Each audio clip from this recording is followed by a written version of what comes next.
So Liz and Kerry are the co-founders and directors of Collaboration for Impact, and they'll share a little bit about CFI when they talk to you today. But this is our opportunity to really think about some of the things that we most want to express, and also bring our reflections and conversations about adaptation in these times, and what it actually means to be change makers in this time. Whether we're working in place, the issues that we might face going to scale, and for those of you taking up leadership and enabling leadership of your own and also those people around you. And however this pandemic plays out, we know that the world now is going to be different to what it was before the pandemic. It's an extraordinary moment in time, and with the appropriate containment skills and space to reflect, which we hope this webinar will also provide for you, will help determine our capacity to see how we might come out of this stronger, more confident, empowered, and perhaps not quite the same as we were when we went into it. So you'll hear from Kerry and Liz. They're going to have a conversation between themselves, unscripted, so be prepared for anything could happen. And it will be an opportunity for them too to demonstrate their own agility and contributing to creating the conditions for a more equitable and inclusive Australia, which is the foundation of their practice and leadership to our nation and indeed internationally as well. So I really hope that you'll enjoy the conversation, be challenged, and I'll come back at the end to host the Q&A moment. But now I'm going to hand over to Liz. Thanks, Moira, and hi everybody. Welcome to this webinar from wherever you're coming from. It's great to see that rush of different places around the country. Some of them we know and we work with you, and others are people we've not yet met. But great to meet you here today. I might just start by framing a bit about who we are in Collaboration for Impact, just to give a bit of context. So for those of you who we don't know, we have established as a national network of change makers, really with a vision about how do we bring about an inclusive and equitable country where people have got the capacity to solve their own complex issues and thrive. So we work nationally across Australia and also globally in that as well. And our purpose is really to build a movement of people who are equipped to be able to address complex problems and really get to some of the conditions which are holding social problems in place. And in that, we're looking at what are the conditions that CFI is also advocating for around inequity and inclusion. And one of those in Australia is very much about how do we change the relationship between First Nations Australians and other Australians so that we can reconcile the colonial history that we have and be able to move forward as a country. So that's a very common, clear condition that we work on actively. So Kerry, I may just hand over to you at this point to guide us through the next part. Hi everyone, thank you so much. Thank you for joining us this afternoon. It's great to see so many familiar names coming up on the chat. Many of you will know Collaboration for Impact based on the roles we play in change making. So our purpose and the change we're seeking is to support communities, initiatives, collaborations, to have stronger skills, knowledge, capacity to lead change at a systems level. We're seeking large-scale impacts, so better outcomes for whole groups of people.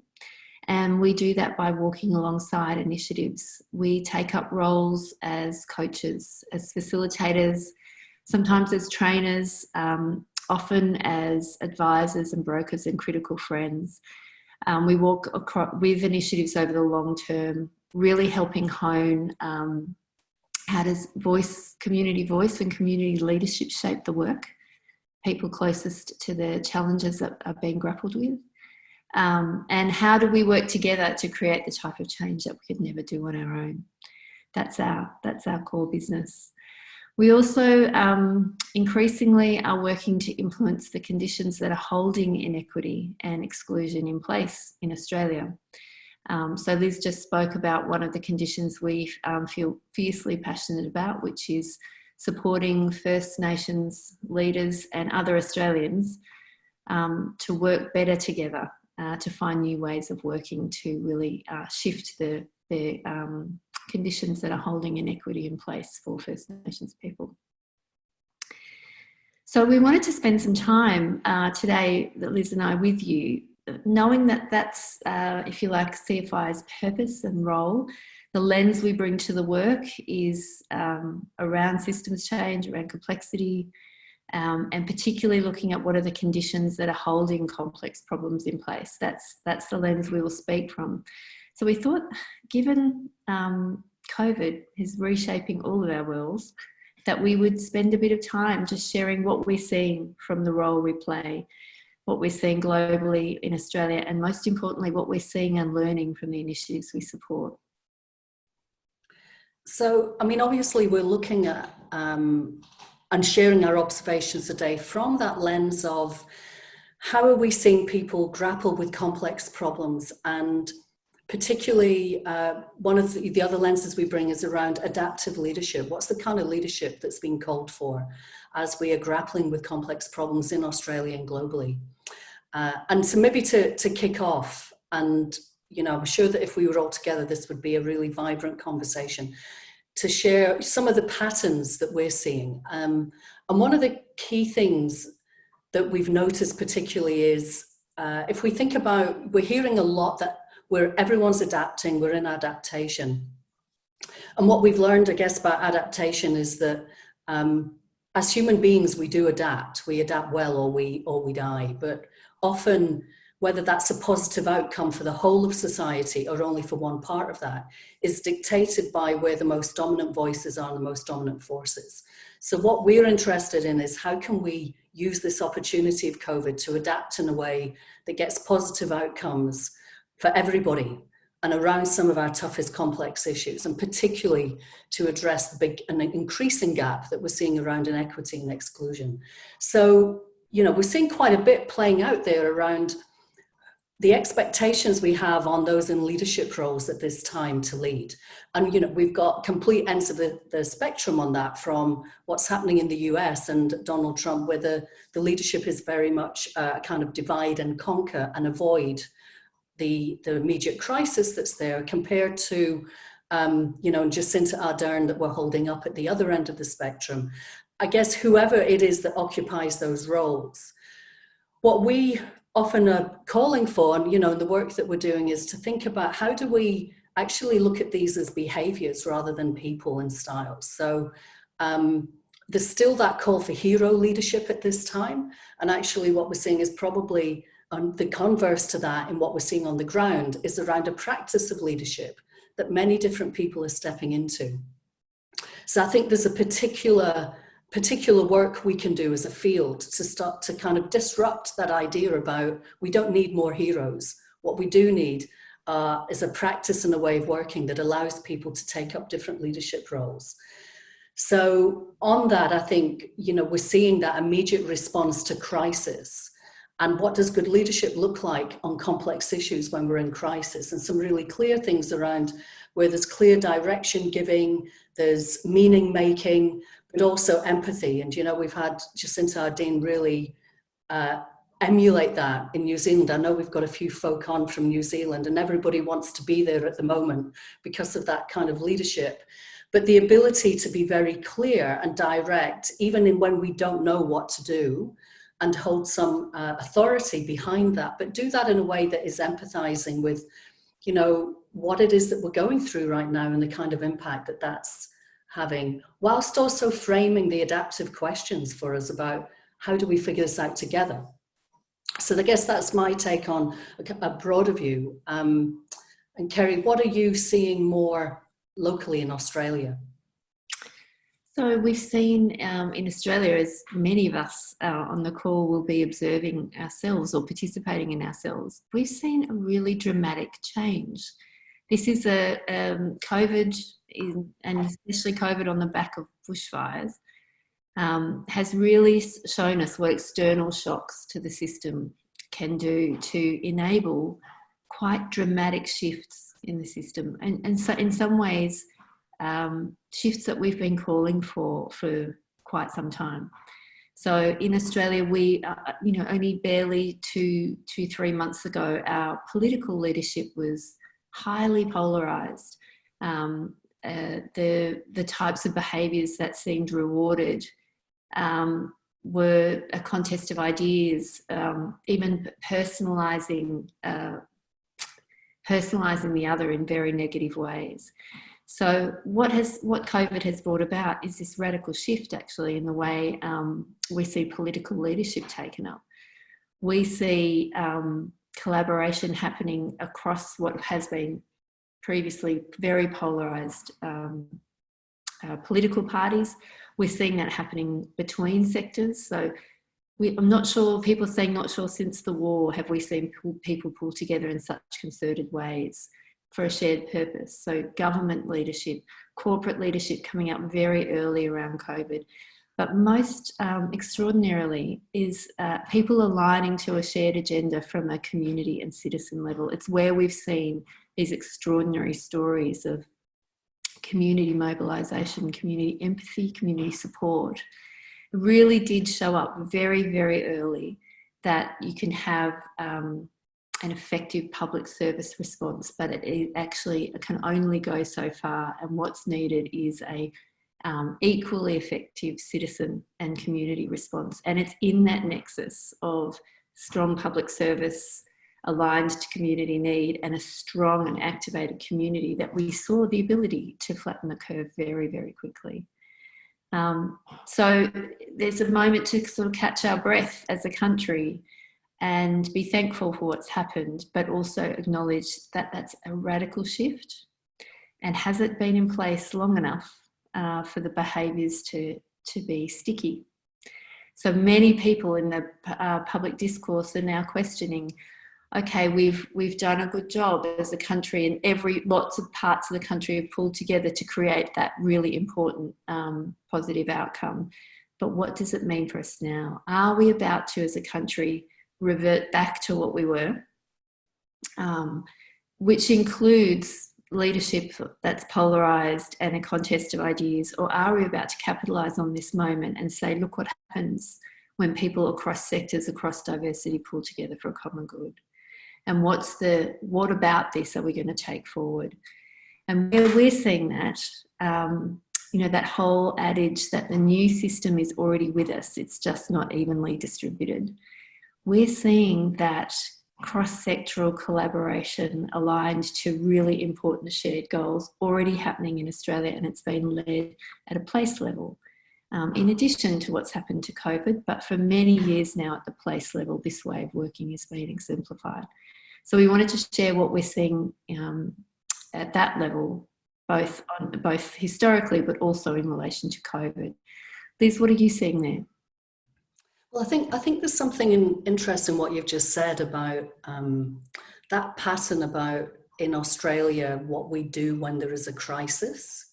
And we've written about this previously in the past about a paradox, if you like, where in leadership we're really great in rallying together. We've just come off the bushfires, the floods, and now we're in COVID. That there's almost an innate rallying that happens in Australia, and we do see the best of people generally.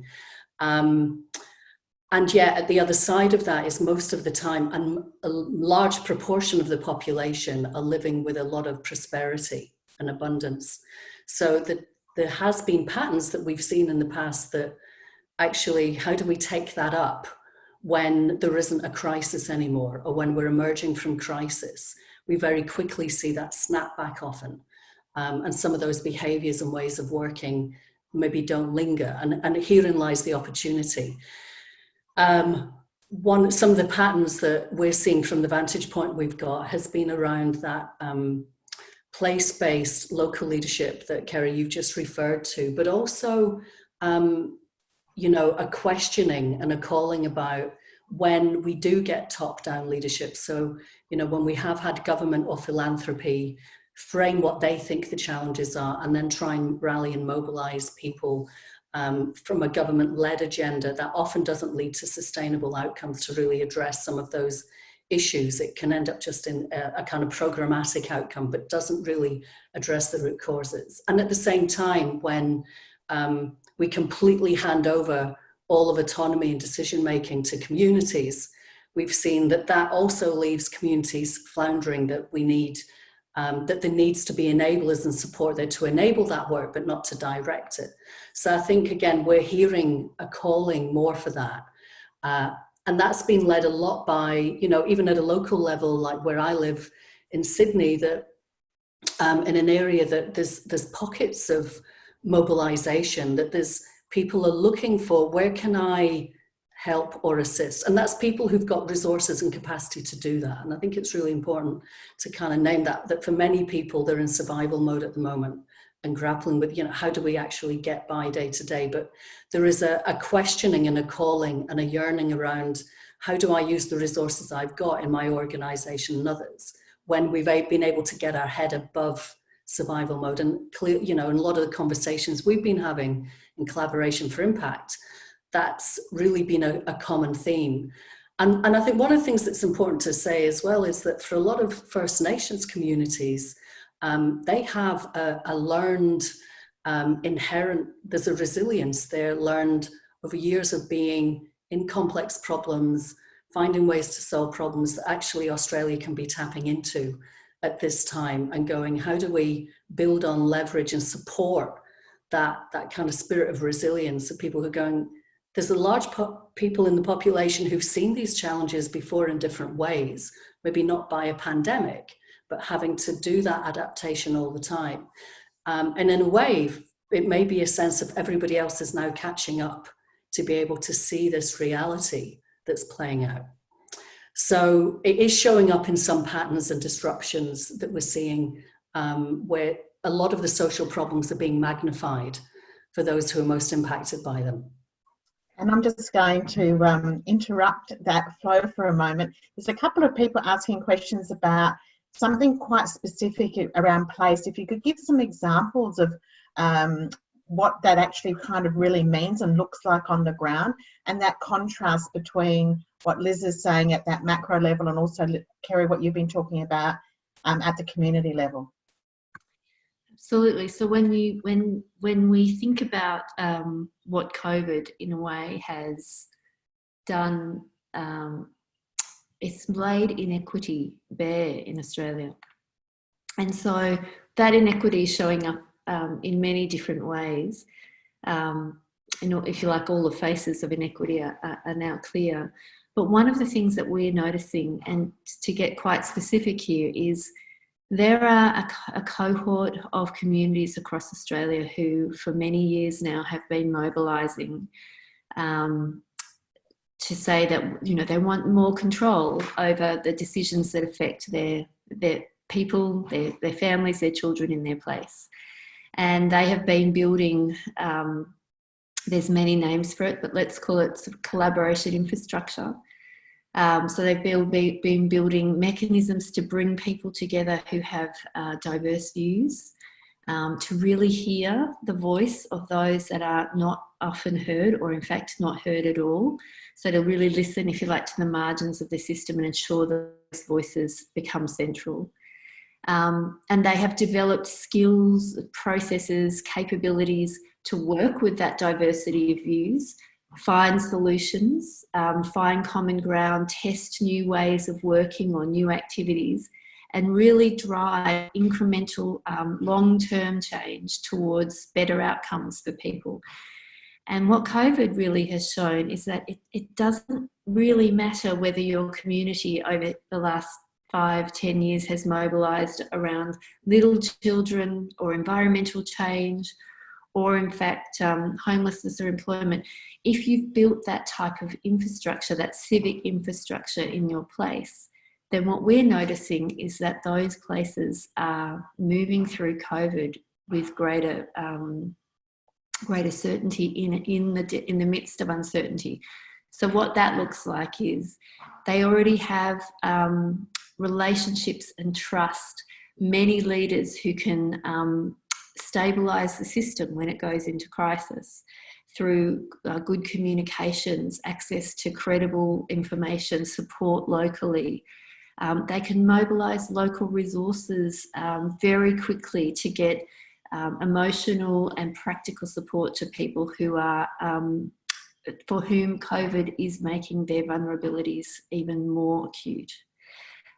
They can mobilise organisations to shift what they do in order to meet the times of crisis, and to make those shifts in coordinated ways, because they already have the relationships in place to do that.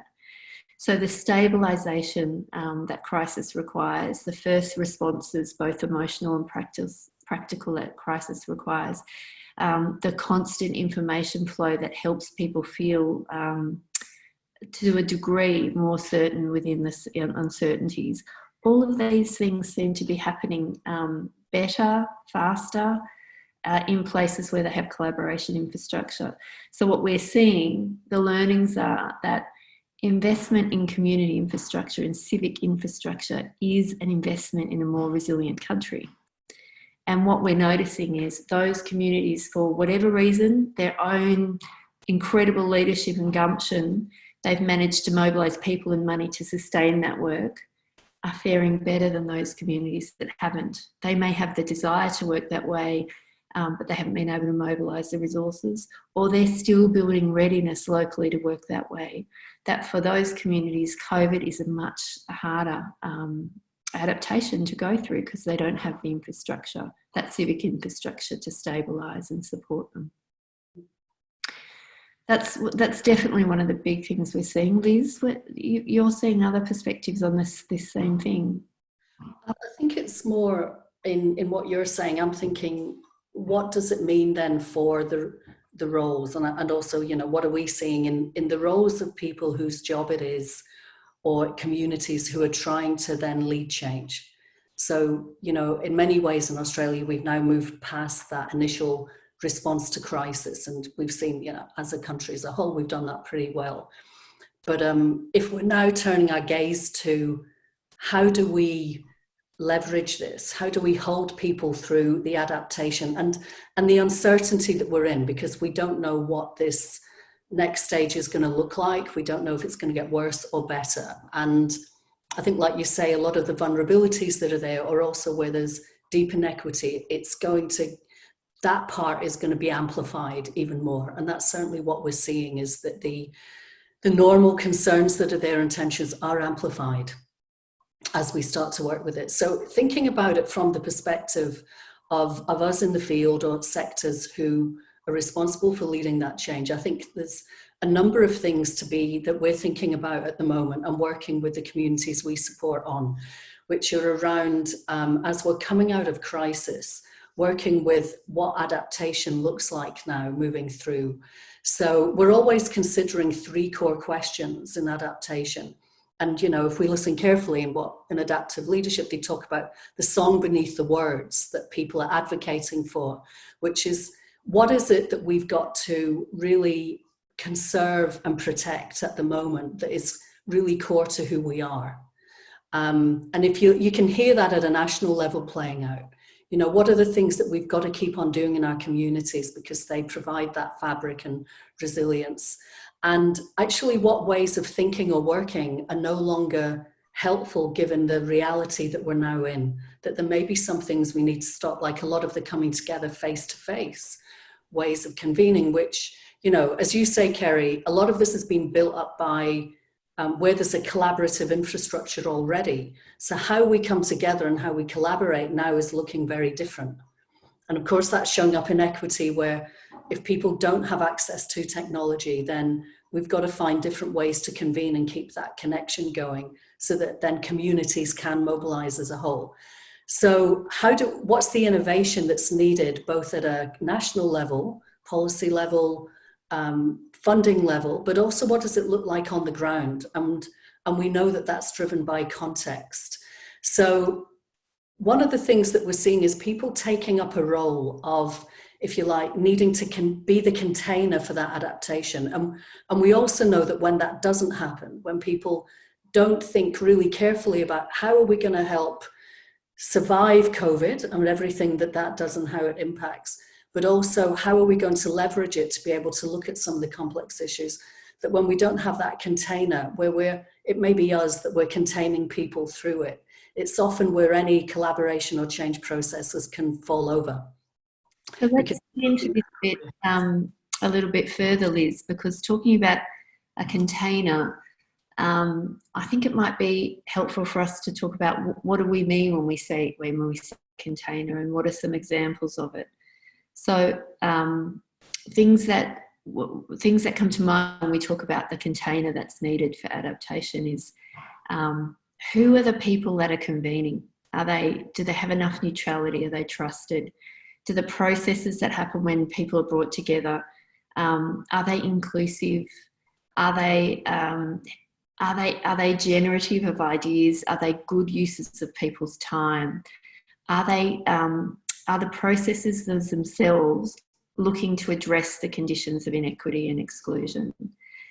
Do we trust that we can have differences of opinion and differences in values, and how are those differences navigated in a way that are in service of better outcomes for more people? These are the types of things that when we say that in order to hold people through adaptation of COVID, or in fact, it's exactly the same thing we're talking about when I was saying some communities have built over many years infrastructure for this type of change. It is the container. That's what we're referring to. And can I just add that from a question from David on Ghana Country? Kerry, this container, is it linked in your thinking around what kind of civic infrastructure we need to be building? And if so, and I think that's what you're saying, who's going to invest in that? And what kind of investment is needed to help with that? So if we look, if we cast our minds back a bit historically here, the people who've made the very first investments in place-based civic infrastructure that's driving large-scale change in that place are local leaders. So they were people who, from very diverse parts of community, including citizen leadership, who came together and basically were saying, we can't keep working the way we always have because we're not getting the results we're looking for. We're not getting the change we're seeking. So when we talk about investment, it's quite often that the first and most critical investment is human. It's commitment. It's a commitment to each other to do the work of learning about what it takes to work differently if we want different outcomes. Historically, we've then seen that local investment and particularly philanthropy has then come in behind leaders who are able to demonstrate that a different way of working is starting to produce enough evidence that things are changing in this place and changing in a way that is aligned with community aspiration. And now we are seeing significant institutional investment from philanthropy and government coming in behind place-based work. So in a way, there is that good social change, as we know, everyone on this call whose names we can recognise are extraordinary social change agents. Good social change attracts investment. But what the first investment is often needed in place is as a human one before a capital one. So the investment is now flowing.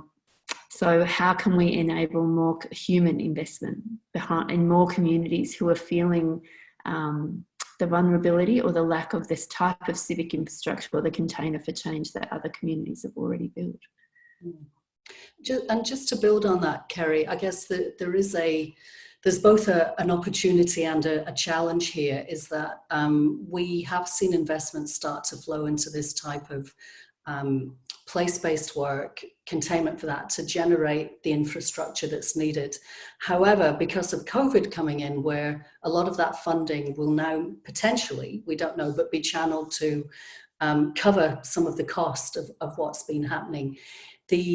The risk is that, and this is generally what happens when there's been some crisis, is that government and the service industry goes back to hunker down, to reset. So there might be a lot of short-term fixes that we'll see, and people trying to restore back to normal or even get tighter controls as we go back to normal. And, you know, we may see that funding and attention being driven away from a lot of these type of more innovative initiatives. So I think that's where the opportunity as a field is to mobilize around how do we help start to reframe what the work is about resetting as opposed to kind of getting back to normal, because actually we're trying to disrupt that normality. And I think what containment looks like in that space and what infrastructure looks like is really about the stuff that we can all control and all have impact on from the roles that people are in. So thinking about in the collaborations that you're working with, and again, what we're seeing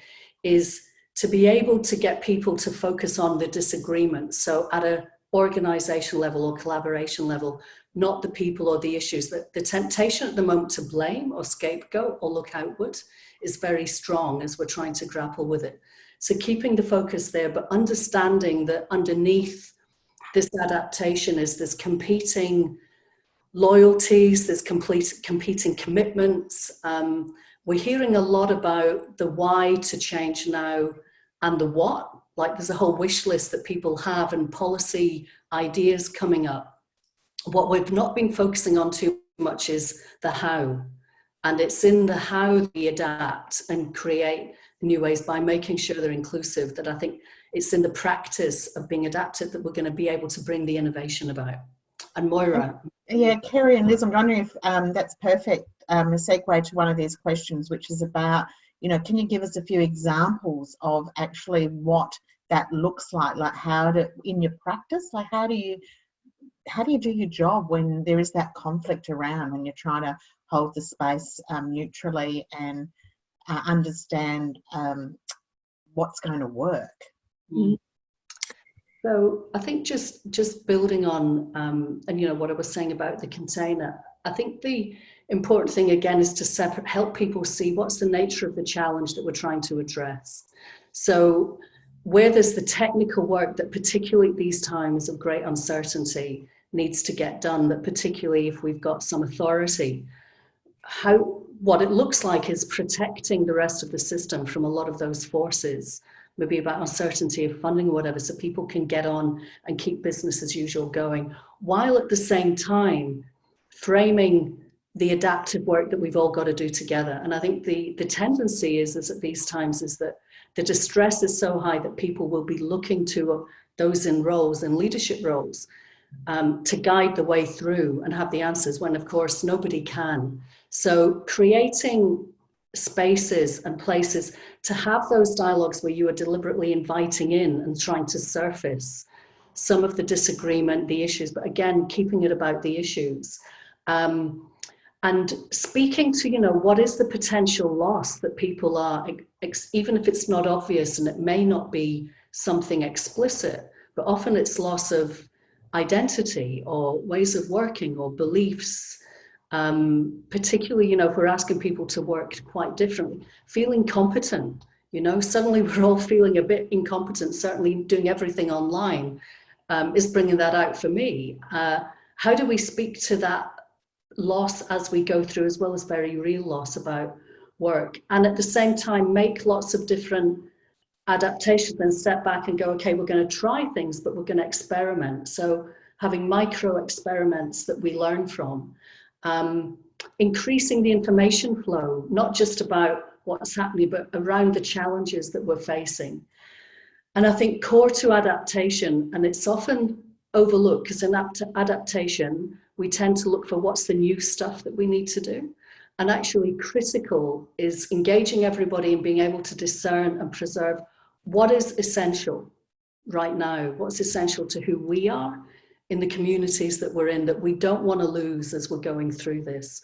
And being able to listen to the voices on the edges and the unusual suspects to make sure that they're heard, so that they don't take that outside. And I think that's really hard, because it invites us to develop a muscle around listening for the other perspectives and the issues that we may not be able to see ourselves, and being able to have that held up to us as well.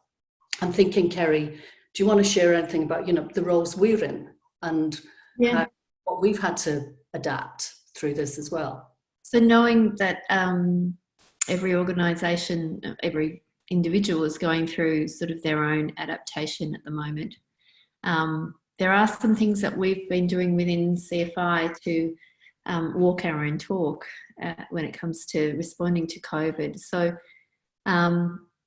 it's relevant to share at this point that we are organised as an entity, as a network. So we are a distributed network of changemakers. And when COVID became real in all of our lives, and in fact the first adaptations were the hardest, there was a real call from across our network who traditionally come together 2 times a year, to come together in much more frequent ways. So we began convening as a network every week. So that's holding up to 35 people as through, if you like, the first responses to change. So that covers everything from emotional support right through to the sort of practical support around how do people maintain livelihoods in this change. So there was a sense of a container needing to come in quickly and tighter and stronger around what was a looser container that we'd built as our own organisation. And so many people have to work together on building containers, and the containers that hold large groups of people through adaptation. So a small group of network members have taken up that role of really curating the space, thinking about process, supporting people in the individual and collective adaptation. So we've had to do that work internally, which is the type of work we usually support initiatives to do in the field. Once people have, what we've learnt through ourselves, but also through initiatives we're supporting at the moment, is once that first wave of adaptation or adjustment had happened, there was a whole spectrum of people who were wanting to take up different roles, and we saw very quickly the nurturers emerge, the activists emerge, the people who are want to take quick action emerge, and all of those roles are needed.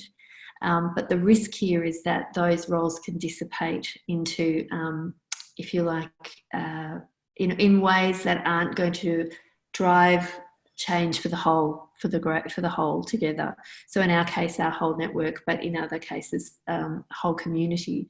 So the need to actually slow the process down became really important, and to allow for the most important thing of all, which is shared sense making. It's being able to see the challenge or the opportunities from multiple perspectives, and almost resisting the urge for immediate action, especially in a crisis when so many people are wanting to move immediately to provide relief. Where is the place where we must move immediately, and where are the places where we need to slow down and do shared sense making in order to understand what is the complexity we're grappling with? Because otherwise we're going to default to what we always do, which is isolated, fragmented action that doesn't amount to large-scale change and better lives for more people. So we found we had to do that in our own network. And Moira, I can see you coming in. It's a question emerging. There is. Well, there's one that's been hovering in the background that now is the perfect time to ask. And that's from Jenny. And it relates to, what will happen if we just snap back? And given you've given an example, Kerry, of something close at home in terms of the CFI as a business, and Liz at a more macro level, what do you think needs to happen now to help us build our muscle not to snap back and go back to business as usual? So, I mean, that's a great question. I think it's a big fear as well, because some things will snap back. And we talk about systems being ruthless recruiters of status quo, that the system will drive really hard to go back to what it was set up to do. And so to enable adaptation, there's kind of 3 things that we talk about. One is around, first of all, embracing the disequilibrium and working with people to lean into that, not to try and kind of smooth it over. Now that we've come out of the emergency, the opportunity is to focus people's attention on some of those gnarly issues which have risen to the surface, and not to actually see them as problematic, but to see them as an opportunity to lean into what does this mean. So, you know, the kind of conversations that are emerging about even what jobs are going to look like, and how do we make sure, you know, things like, is there room for universal income at a time like this, and the push and pull between the economy but also safety. The more that we can all, in roles of change makers, lean into the disequilibrium, even when people in our system will be wanting to try and get back to normal. And, you know, we call that being on the razor's edge, that we're constantly in that dance between, let's look at these harder issues that face us and where we might need to change. And the second one in that is to foster the adaptation. So, you know, working with people to innovate, to help people develop the new practice that is going to be required, to be working on what are the adaptations we need to make, and to notice them and frame them, and to go, we are in this adaptation at the moment, we're going to have to do more of X, whether it's online or that the way we connect with each other, so that people are it's explicit about what the adaptation is, that we're constantly looking to do that. And the third is to generate leadership at all levels, because the only way we're going to adapt is if we don't keep looking to people in positions of authority to fix the adaptive challenges, because they can't. We've all got to actually find ways to do it together. So from whatever position you're in the system, to be looking at how do you create spaces for everybody to exercise leadership, which really is to kind of challenge status quo and face a new reality, but do that in a way that is contained. So we've got to keep business as usual, we've got to keep schools open, we've got to keep services running, but we've also got to be asking the hard questions about what does education now look like? What does it look like for our educational institutions who may not now be able to be financially viable while still maintaining the function of education, for example? So I think thinking about those three things in how do we hold the disequilibrium. You know, it's a bit like when someone has a heart attack and we get the immediate intervention and then, you know, pretty much people go back to normal. Very few people make that shift. But unless they're then working on those adaptations every day, it needs a team of people to do that. You know, it's not something we can do alone. So the more we're doing that collectively and holding the discomfort and not letting things snap back, I think that's really the opportunity we have in our communities, our workplace, and in our families at the moment, that we don't, there's some things we will want to keep doing, which have come out of the discomfort. Really, it feels like what we're getting to the heart of in this conversation is, in a way, as change makers, all of us as change makers on this call, there will be a proportion of us who will want to move to action, and that's understandable and in some cases very needed. And there are others that are going to go and generate the solution set. Like this, there's a huge amount of solutions and people advocating for their piece of the puzzle at the moment. But who among us is really wanting to take up a role, and I think this is a collective role that we're seeing is needed in the system more than ever, which is the ability to bring people together and actually understand this, sort of create shared understanding of what is the complexity in that we're in right now, what is the adaptations that are needed, and hold people through processes of learning and exploration in that. It really, now more than ever, it feels like the why we need to adapt is clear. There's a strong narrative in the public discourse. We don't want to go back to what we were, the snapback you were talking about, Jenny. And there is a plethora of ideas of what we should be doing about that. But there are very few forums to do collective exploration and to build the new aspiration, like actually build collective aspiration and pathways towards that desirable future. So that the calling, I think, the call to action that we're seeing and wanting to take up ourselves is creating these containers or these forums, this civic infrastructure that can allow this type of adaptation to happen for collective good. So one of the questions we've got is from the Pacific, and there are a number of international people on the call. This is from Chris. And just following from what you're saying, Kerry, given the future and how we might be in real time or not in face-to-face, how could we be building some of that learning just across the whole region, not just here in Australia, but you know, with our neighbours in the Pacific, and indeed, I know that you've got some international relationships you might want to point people to as well. So I think a couple of quick things to share on that, Moira, and please redirect me if I'm heading down the wrong track. But if you're in a place, a community or a region or where you're thinking, I am now wanting to support people to build the type of civic infrastructure we're talking about on this call, there are some fantastic free online resources available on the how to do that, and stories from other communities who have done that on a platform that has been collaboratively built in Australia called Platform C. So I really recommend people looking at that if you're looking at either how to build those containers for change, that infrastructure, or how to strengthen it if you have it already. But the other thing that we're really wanting to explore more broadly and with people on this call is how do we get together in this period of enforced online interaction to learn from each other, to build our muscles, to build our strengths as change makers for the type of change needed for complexity and systems change. So how can we support each other, whether this is through communities of practice, coaching, like peer coaching sessions. If you're interested in these, we're interested in understanding how to do that together, because we're looking at this moment as a place where we need to build our muscles first, because when we come out of COVID, we're going to need to be able to hold community aspiration at the centre of change and have places where the multiple ideas that are getting prosecuted can be tested by communities before they move into action.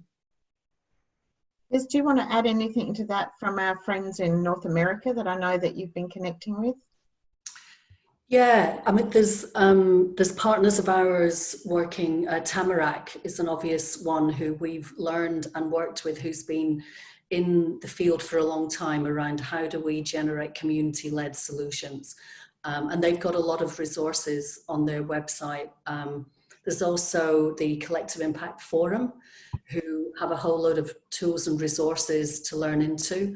And one particularly working on racial justice and inequity is the Interaction Institute for Social Change in the US, who are a partner with us to look at how do we address some of these root causes around power as well. But I think another thing that's really forming for me, and just building on what you said, Kerry, which is around at this time that in not just learning into, but connecting into what's needed and how do we do it, there is also a real need to be thinking about that kind of shared vision that is often lacking. We're not necessarily seeing that at a political level. So I've been asking recently, where are we going to see that from? That drive to be asking the questions about what kind of country do we want to be? What kind of community, what kind of region do we want to be? That those questions and the drivers for that coming from citizens and from the people on the ground, I think is really the opportunity that we have, that before we jump to the what and the how, that's got to sit alongside a sense of where we are moving to. And I think when we see that done well, of a sense of, who we are and who we don't want to be, that really is part of the container to keep the adaptation, and it's really an anchor. So I think there's an opportunity there yes, we can learn skills, but we also need to learn into what is the future that we're creating. Thank you both. We're coming down to the last few minutes. And just to reinforce what you're both saying, in the registration for today's event, we did have an Otto Sharma reading for about 8 minutes that could probably take you to read. So you might like to go back to that. I know a number of people on the chat have been mentioning that they're using new lab processes, so that might also be of use to people. To let you all know that there'll be a follow-up with some of this material, and we can include some of the references if you've missed them through the chat. But just before we finish, we've got a couple more little pieces of information to give you, but I want to give Kerry and Liz, you know, if you want to have a key message to sort of summarise to help people go on their way, what might that be for us? So I might kick off around, I think there's real importance at the moment to be thinking about what is the role that I am playing in helping the adaptation and change, and to really resist hunkering back to our usual tools at this time, to go, actually new roles might be being called for. And we talked before about, you know, in the what, there's lots of activist roles, there's lots of people pushing, who've got different agendas. And the roles of people who can hold those different views together, they need, for us to make forward, they need to be contained and held and brokered and nurtured, and to really generate new things. So I think there's a whole load of roles being called for at the moment. And in that, to be thinking about, as we're going through adaptation, the disruption is going to get stronger and stronger, that at a personal level, to do the personal work that's needed at the moment so that we can separate ourselves from our role. Because wherever we sit in the system, if you're someone who's leaning into the change at the moment and adaptation, you're going to get pushback as people want to spring back to normal. And I think the more that we can work collectively to create the conditions, to hold the roles of change makers, but also to see that they are a role, and that, you know, to not take anything personally till after 6 o'clock at night, as I've been telling myself lately. So that's something I'd like to leave you with. And you, Kerry? So my thoughts at the end is that often as social innovators, social change agents, for many of us on this call, and there's so many familiar names, we've been working for decades to disrupt the system. And actually COVID has provided the biggest disruption that we've seen in our lifetimes. So out of that disruption comes the risk of greater inequity, and so we all have to be highly attuned to that. But we also have to be highly attuned that this is the opportunity we've been trying to create, and it's here. So in that, there is a huge amount of work to do if we're going to hold people through that change and to a better place on the other side. But there is something about being ruthlessly optimistic and realistic at the same time.